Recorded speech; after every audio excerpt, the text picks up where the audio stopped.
So if you're having some problems here with your reMarkable 2 and it's stuck on infinite loop, well, there are a few things that you may want to do. Now, first things first is you may want to force it to fully shut down.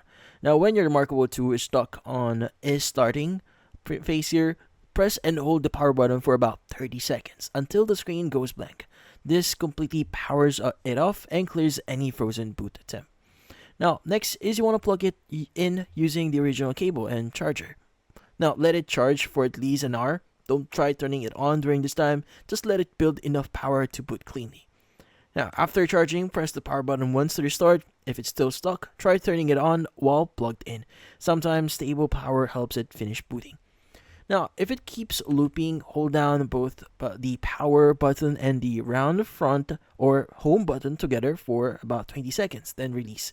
This forces a deep reboot and clears minor firmware errors. Now, use a USB-C cable to connect the reMarkable 2 to your computer. Open the reMarkable desktop app here. If it detects your tablet, try updating or reinstalling the firmware. This can often fix corruptive software causing the loop.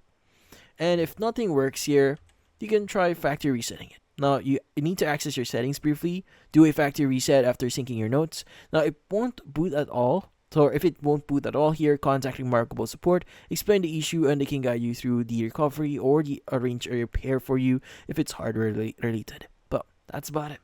So hopefully this video was able to help you. Like and subscribe to our channel. Thank you for watching.